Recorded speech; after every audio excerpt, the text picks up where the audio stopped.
Hello friends, welcome back जावा learning hub. आज के session में अपने जावा इनपुट आउटपुट की नेक्स्ट क्लास को डिस्कस करेंगे, जो है buffered output stream. Buffered output stream का क्या यूज है हमारे जावा प्रोग्रामिंग लैंग्वेज के अंदर, उसको हम पहले एक बार थ्योरेटिकली समझेंगे और फिर एक बार प्रैक्टिकल वे में एक प्रोग्राम बना के उसके प्रैक्टिकल यूज को हम प्रोग्राम के थ्रू समझेंगे। तो थ्योरेटिकली डिस्कस करने के लिए पहले एक बार अपनी पावर पॉइंट की स्लाइड्स पर चलते हैं और देखते हैं कि एक्चुअल में बफर्ड आउटपुट स्ट्रीम क्लास क्या है हमारे पास जावा में। The buffered output stream class in Java is a part of java.io package। ये क्लास भी हमारे पास जो बफर्ड आउटपुट स्ट्रीम क्लास है java.io पैकेज है, जो उसके अंदर हमें मिलती है to use write data in our stream or in our file. It is used to enhance the performance of writing data to an output stream by buffering the output। इससे क्या होता है, जो हमारा राइटिंग का जो ऑपरेशंस होता है, हम जब भी किसी फाइल के अंदर कोई डेटा राइट करते हैं, तो वो राइटिंग का जो ऑपरेशंस की परफॉर्मेंस है वो इंक्रीज हो जाती है, क्योंकि ये क्या होता है, डायरेक्टली उस पर्टिकुलर आउटपुट स्ट्रीम में राइट ना करके ये बफर होता है पहले वो डेटा जो राइट करना हमारा, और वो चंक की फॉर्म में वन गो में हमारा वो राइट हो जाता है उस पर्टिकुलर आउटपुट स्ट्रीम या फाइल के अंदर। This means it temporarily stores data in a buffer, an internal byte array, before writing it to the underlying output stream। जैसे अभी हमने डिस्कस किया था कि ये जो हमारी आउटपुट स्ट्रीम है या फाइल है, उस पे डेटा राइट होने से पहले टेम्परेली हमारा जो बफर है, जो इंटरनल बाइट एरे है, उसके अंदर हमारा डेटा स्टोर होता है और वन गो में ही वो डेटा हमारा आउटपुट स्ट्रीम पे या फाइल के अंदर राइट हो जाता है। This reduces the number of interactions with the underlying stream resources, making the process more efficient। इससे क्या होता है, जो हम अपनी फाइल के ऊपर डेटा राइट करने के लिए जो इनपुट आउटपुट ऑपरेशंस करते हैं, वो उसकी इटरेशंस कम हो जाती हैं, जिस वजह से हमारे एप्लीकेशन की परफॉर्मेंस भी इंक्रीज हो जाती है और ओवरऑल प्रोसेस हमारा एफिशिएंट बन जाता है। की फीचर्स क्या है इसके? Buffering. It reduces the number of write operations by grouping data and writing it in chunks। जैसे अभी मैंने ऊपर डिस्कस किया था कि इस particular buffer output stream class को यूज करने से हमारे जो राइट ऑपरेशंस की इटरेशंस हैं वो कम हो जाती हैं और उनको हम ग्रुप कर लेते हैं अपने बफर के अंदर, और वो जो हमारी आउटपुट स्ट्रीम है उसके अंदर डेटा वन गो में चंक्स की फॉर्म में राइट हो जाता है। Efficiency. Buffered output is faster than writing data directly to the stream. जैसे, क्योंकि बफर्ड आउटपुट स्ट्रीम क्या होता है, जैसे हमने डिस्कस किया कि वो टेम्परेली स्टोर कर लेता है डेटा को बफर के अंदर और एक गो में ही हमारा आउटपुट स्ट्रीम के ऊपर डेटा राइट हो जाता है। इस वजह से इसकी परफॉर्मेंस ज़्यादा बेटर है एज कम्पेयर टू हम डायरेक्टली आउटपुट स्ट्रीम के ऊपर या फाइल के ऊपर हम अपना फाइल आउटपुट स्ट्रीम के ऑब्जेक्ट को यूज करके डेटा राइट करते हैं। Underlining streams.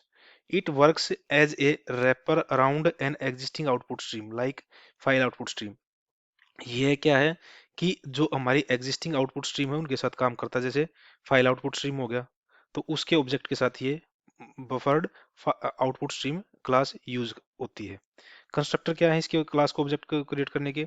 Buffered output stream हमें यहाँ पे आउटपुट स्ट्रीम का एक ऑब्जेक्ट पास करना पड़ेगा to create buffered output stream के का object creates a new buffered output stream with the default buffer size 8 KB। जो इस पर्टिकुलर कंस्ट्रक्टर के थ्रू जो हमारा बफर्ड आउटपुट स्ट्रीम का ऑब्जेक्ट बनेगा, उसके अंदर जो हमारे बफर का साइज होगा वो डिफॉल्ट साइज 8 KB होगा। सेकंड कंस्ट्रक्टर के थ्रू हम क्या कर सकते हैं, हम अपने बफर का साइज कस्टमाइज व्यू में वहाँ पे मेंशन करवा सकते हैं as per hour requirement. Second construction आप देखोगे यहाँ पे बफर्ड आउटपुट स्ट्रीम, उसके अंदर हम आउटपुट स्ट्रीम का एक ऑब्जेक्ट पास करवा रहे हैं, साथ में हम इंट साइज सेकंड आर्गुमेंट पास करवा रहे हैं। Create a new buffered output stream with a specified buffer size. ये हम अपनी रिक्वायरमेंट के हिसाब से, अगर हमें ज़्यादा मेमोरी एफिशिएंसी दिखानी है और ज़्यादा बड़ा बफर साइज लेना है अपने बफर आउटपुट स्ट्रीम के ऑब्जेक्ट के लिए, तो हम यहाँ पे इस पर्टिकुलर कंस्ट्रक्टर को यूज करके हम अपने बफर साइज को कस्टमाइज वे में यहाँ पे सेकंड आर्गुमेंट के रूप में पास करवा सकते हैं। कॉमन मेथड्स कौन कौन से हैं इसके बफर आउटपुट स्ट्रीम क्लास के? Write int b, write a single byte to the output stream. हम अपने इस पर्टिकुलर मेथड की हेल्प से बाइट की फॉर्म में अपने डेटा को अपनी आउटपुट स्ट्रीम के ऊपर राइट करवा सकते हैं। फिर मेथड आता है हमारे पास write byte array B, int off offset के लिए यूज होता है, int length. Write a portion of byte array to output stream. हम यहाँ पे किसी स्पेसिफिक रेंज को के अंदर भी हम अपने बाइट एरे के अंदर से बाइट्स को अपने आउटपुट स्ट्रीम के ऊपर राइट करवा सकते हैं with the help of this method. Flush forces any buffered output bytes to return to the underlying output stream। इस फ्लश मेथड के थ्रू हम क्या कर सकते हैं, फोर्सफुली हमारे पास जो बफर के अंदर जो भी डेटा है हमारे पास बफर्ड आउटपुट स्ट्रीम के अंदर है, उसको हम फोर्सफुली अपने आउटपुट स्ट्रीम के ऊपर राइट करवा सकते हैं। Close closes the stream and release any system resources. जब हमारे आउटपुट स्ट्रीम के ऑब्जेक्ट जो हमने क्रिएट किए हैं राइट करवाने के लिए डेटा, तो जब उनका काम खत्म हो जाता है हम इस क्लोज मेथड की हेल्प से उनके जितने भी रिसोर्स वो यूज कर रहे हैं उनको हम रिलीज करवा सकते हैं। हाउ इट वर्क्स एक बार देख लेते हैं कि बफर्ड आउटपुट स्ट्रीम कैसे वर्क करती है। Buffering data, when you call write method the data is first stored in buffer instead of being immediately return to the file. जब हम बफर्ड आउटपुट स्ट्रीम के ऑब्जेक्ट के थ्रू अपना data write करवाने की कोशिश करते हैं आउटपुट स्ट्रीम के ऊपर फाइल के अंदर, तो पहले वो डेटा बफर होता है। और बफरिंग का मतलब क्या हो यहाँ पे कि वो पहले हमारा जो टेम्परेरी स्टोरेज होती है, जो बाइट एरे के अंदर जो हमारी टेम्परेरी स्टोरेज होती है उसके अंदर हमारा वो डेटा स्टोर होता है, ना कि डायरेक्टली हमारे जो आउटपुट स्ट्रीम फाइल है उसमें राइट हो। Flushing, when the buffer is full or when flush is explicitly called, the data is returned to file in a single operation। जब हम या तो हमारा बफर का जो साइज है वो फुल हो जाए तो वो ऑटोमेटिकली हमारा आउटपुट स्ट्रीम के ऊपर डेटा राइट हो जाएगा, या फिर हम एक्सप्लिसिटली फ्लश मेथड को कॉल करवाएं हम अपने बफर्ड आउटपुट स्ट्रीम क्लास के ऑब्जेक्ट के ऊपर, तो उस केस में हमारा डेटा इमीडिएटली सिंगल ऑपरेशन के साथ हमारी आउटपुट स्ट्रीम के ऊपर राइट हो जाएगा।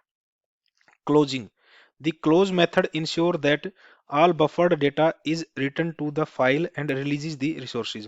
और लास्ट में जब अपने क्लोज मेथड को कॉल करवाते हैं उस बफर्ड आउटपुट स्ट्रीम क्लास के ऑब्जेक्ट के ऊपर, तो वो हमें श्योरिटी देता है कि जितना भी डेटा हमारे पास बफर्ड आउटपुट स्ट्रीम के ऊपर के बफर के अंदर था वो हमारा डेटा फाइल के अंदर राइट हो चुका है, और जितने भी रिसोर्सेज उस टाइम पे यूज हुए थे वो सारे रिलीज हो चुके हैं। बेनिफिट्स क्या है इसके? Improved performance, reduces the number of disk input output operation है। इसकी हेल्प से हम क्या कर सकते हैं, जो हम अपने फाइल के अंदर डेटा राइट करवाने के लिए नंबर ऑफ ऑपरेशन परफॉर्म करवाते हैं वो उनकी फ्रीक्वेंसी कम हो जाती है, जिस वजह से हमारे सिस्टम की और हमारे प्रोग्राम की एफिशिएंसी और परफॉर्मेंस इंक्रीज हो जाती है। Convenience, handles buffering internally simplifying code. और जो बफरिंग का जो कंसेप्ट है वो इंटरनली हैंडल होता है, हमें मैनुअली उस पर कुछ नहीं करना पड़ता, तो इस वजह से हमारा कोड काफी सिंप्लीफाई हो जाता है। इंपॉर्टेंट नोट्स, कौन कौन से इंपॉर्टेंट नोट्स हो देख लेते हैं एक बार। Always remember to close the stream to release resources and ensure data is fully written. हमें अपने क्लोज मेथड को कॉल करवाना चाहिए हमें अपने बफर्ड आउटपुट स्ट्रीम के ऑब्जेक्ट के ऊपर, टू इंश्योर कि हमारा जो डेटा जितने भी बफर्ड आउटपुट स्ट्रीम के ऑब्जेक्ट के अंदर या बफर के अंदर जितना डेटा था वो हमारा आउटपुट स्ट्रीम के ऊपर राइट हो जाए, और जितने भी रिसोर्सेज यूज होते हैं वो रिलीज हो जाए। हमें एक एक बेस्ट कोड प्रैक्टिस है कि हमें अपने क्लोज मेथड को कॉल करवाना चाहिए to release the system resources. You can specify a custom buffer size if the default 8 KB does not suit your needs। जैसे कि हमने पहले डिस्कस किया था कि जो as per hour business requirement हम अपने बफर्ड साइज की बफर्ड के साइज को एक्सटेंड कर सकते हैं, बढ़ा सकते हैं एज पर आवर रिक्वायरमेंट। तो ये थ्योरेटिकली हमने बफर्ड आउटपुट स्ट्रीम की जो कॉमन मेथड्स थे उनको डिस्कस कर लिया, किस कंस्ट्रक्टर के थ्रू हम अपना बफर्ड आउटपुट स्ट्रीम का ऑब्जेक्ट क्रिएट कर सकते हैं वो हमने डिस्कस कर लिया यहाँ पे। तो इसको एक बार प्रैक्टिकली समझने के लिए अपने आईडीई पे चलते हैं और एक प्रोग्राम क्रिएट करते हैं बफर्ड आउटपुट स्ट्रीम के रिगार्डिंग, और वहाँ पे समझते हैं कि एक्चुअल में बफर्ड आउटपुट स्ट्रीम के थ्रू हम कैसे अपना डेटा अपनी आउटपुट स्ट्रीम के अंदर राइट करवा सकते हैं। तो इसके लिए हम एक बार अपने आईडीई पे चलते हैं और एक प्रोग्राम क्रिएट कर लेते हैं। यहाँ पे हम जावा 8 कंसेप्ट के अंदर एक न्यू क्लास क्रिएट करते हैं। क्लास का नेम दे देते हैं use of buffered output stream class.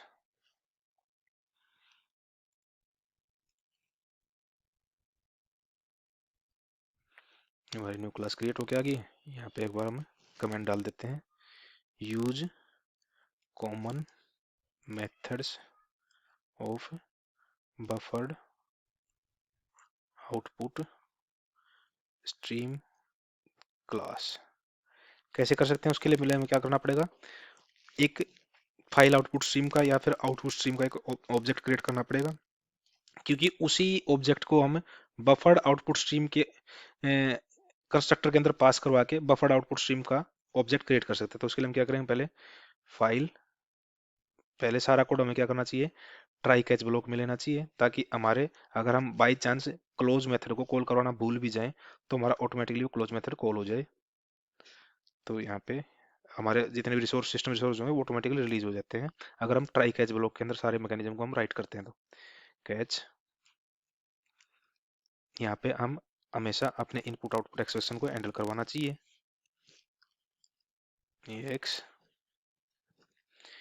ex dot print stack trace, यहाँ पे हम अपना पूरा मैकेनिज्म राइट करेंगे जिसके थ्रू हम अपने बफर्ड आउटपुट स्ट्रीम के क्लास के ऑब्जेक्ट को यूज करके हम अपनी फाइल के अंदर अपना डेटा राइट करवाएंगे। तो कैसे कर सकते हैं, file out, file output stream का एक ऑब्जेक्ट क्रिएट करते हैं, इसको ले लेते हैं FOS new file output stream. यहाँ पे हम एक न्यू फाइल देते हैं, जैसे कि हमने लास्ट सेशन में डिस्कस किया था जब हम फाइल आउटपुट स्ट्रीम के सेशन के अंदर डिस्कस कर रहे थे। अगर यहाँ पे कोई फाइल हम देते हैं नेम, अगर वो फाइल हमारे प्रोग्राम के अंदर या हमारे प्रोजेक्ट के अंदर एग्जिस्ट करती है तो वो उस फाइल के अंदर हमारा डेटा ओवरराइड होएगा। अगर हम उसके अंदर अपेंड या सेकंड आर्गुमेंट पास नहीं करवाते कंटेंट को अपेंड करने, तो ओवरराइड हो जाएगा। अगर हमारी फाइल एग्जिस्ट नहीं करती तो नई फाइल क्रिएट हो जाए। तो यहाँ पे हम क्या करते हैं, एक ले लेते हैं यहाँ पे जावा लर्निंग हब डेटा, ये एक फाइल ले लेते हैं, डॉट txt इसका एक्सटेंशन ले लेते हैं, और फिर हम क्या करेंगे, अपना एक बफर्ड आउटपुट स्ट्रीम क्लास का एक ऑब्जेक्ट क्रिएट करेंगे, बफर्ड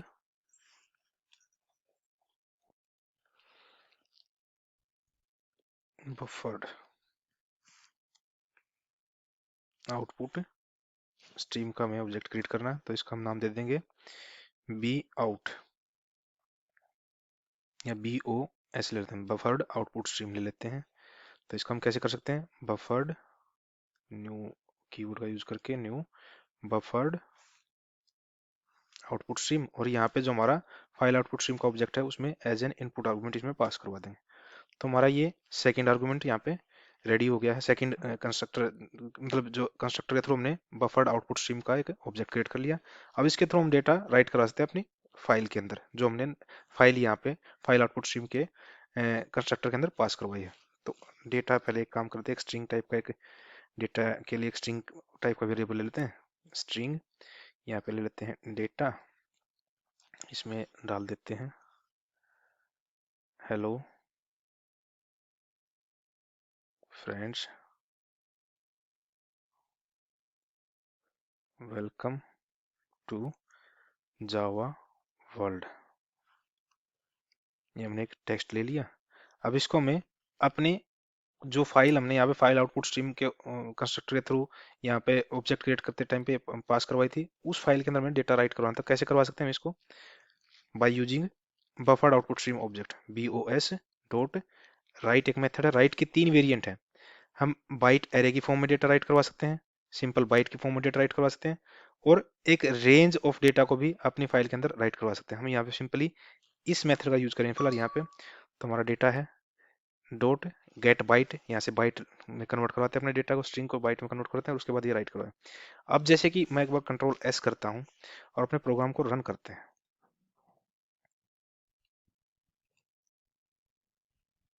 हालांकि एक स्टेटमेंट डाल लेते हैं यहाँ पे ताकि हमें कंफर्मेशन मिल जाए कि हमारा प्रोग्राम रन हुआ है, system dot out dot print L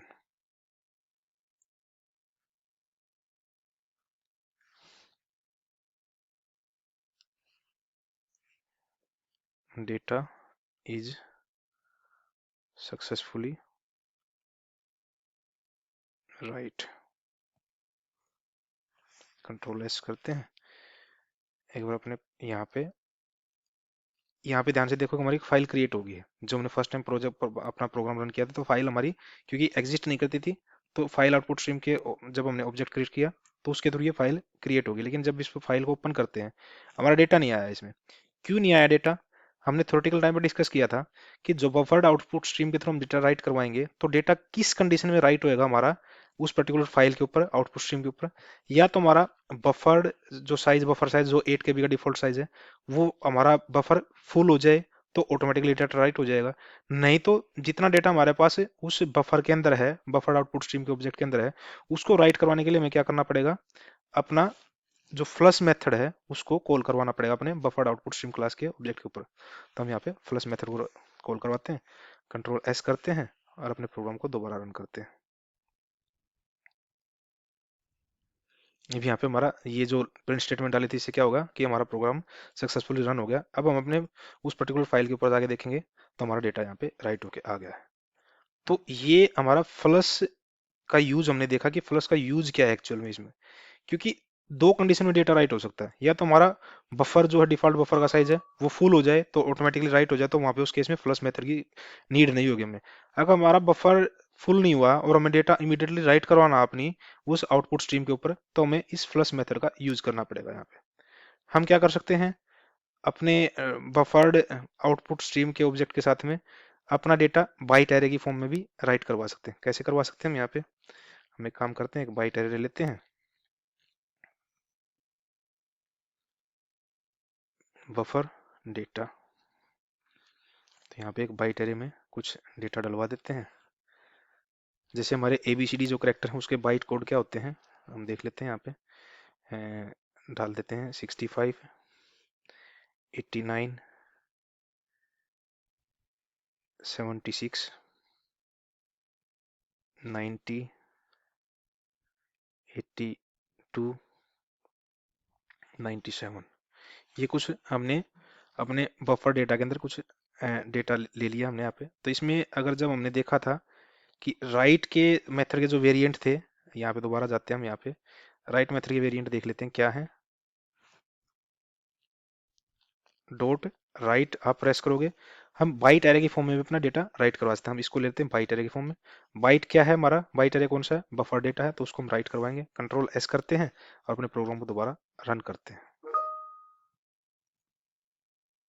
हमारा प्रोग्राम सक्सेसफुली रन हो गया और हम यहाँ पे जाते हैं।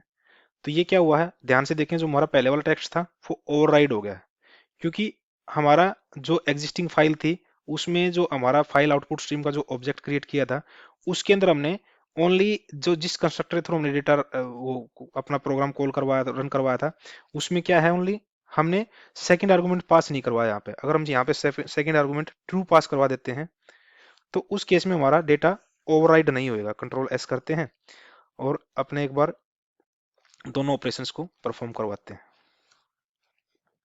यहाँ पे डॉट राइट, यहाँ पे लेते हैं data dot get byte, control S करते हैं, प्रोग्राम को रन करते हैं।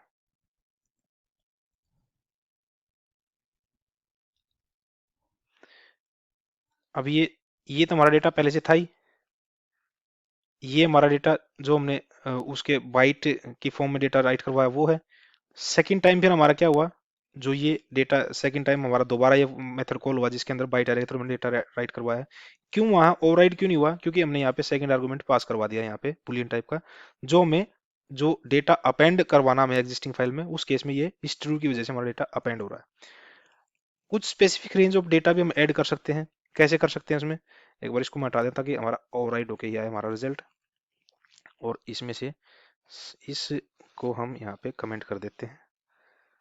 अब क्या कर रहे हैं हम, यहाँ पे जो थर्ड वेरिएंट है हमारा राइट का, राइट मेथड का थर्ड वेरिएंट एक बार डिस्कस कर लेते हैं। यहाँ पे क्या है, डॉट राइट करोगे आप, हम रेंज ऑफ डेटा को भी राइट करवा सकते हैं। जैसे कि मैं यहाँ पे ले लेता हूँ, हमारा क्या है, बाइट एरे क्या है, बफर डेटा। राइट कहाँ से करवाना चाहते हैं हम राइट करवाना चाहते हैं कि फर्स्ट इंडेक्स से लेके और कितने एलिमेंट तक हमारा डेटा राइट होए, 4 तक राइट होए बस। कंट्रोल एस करते हैं और एक बार अपने प्रोग्राम को रन करते हैं दोबारा। Data successful right. अब यहाँ पे ओनली हमारे पास एलिमेंट कितने हैं बफर एरे में, नहीं, हमारे पास बाइट एरे में एलिमेंट हैं कितने, काउंट करें तो यहाँ पे 1 2 3 4 5 6, 6 एलिमेंट है, लेकिन हमने राइट कितने करवाए हैं फर्स्ट इंडेक्स से लेके फोर्थ इंडेक्स तक। फर्स्ट इंडेक्स ये हुआ, second, third, fourth, only 4 element right करवाए हैं। और इन 4 एलिमेंट का जो करेक्टर उसमें है, इसकी फॉर्म में, करेक्टर की फॉर्म में जो हमारा ये बाइट कोड है, इसका जो करेक्टर कन्वर्जन है, ये हमारा ये है YLZR। यही डेटा हमने राइट करवाया है, रेंज ऑफ डेटा राइट करवाया है हमें उस पर्टिकुलर राइट जो मेथड है उसके थर्ड वेरिएंट के साथ हमने। तो हमने यहाँ पे अपने बफर्ड आउटपुट स्ट्रीम के ऑब्जेक्ट के जितने भी, बफर्ड आउटपुट स्ट्रीम क्लास के जितने भी मेथड थे जो हमने थ्योरेटिकली डिस्कस किए थे, उनको हमने यहाँ पे प्रैक्टिकली भी डिस्कस कर लिया है। कैसे हम अपने बफर्ड आउटपुट स्ट्रीम का ऑब्जेक्ट क्रिएट कर सकते हैं, कैसे हम अपने बफर्ड आउटपुट स्ट्रीम के ऑब्जेक्ट के साथ डेटा अपना राइट करवा सकते हैं in one go in our output stream.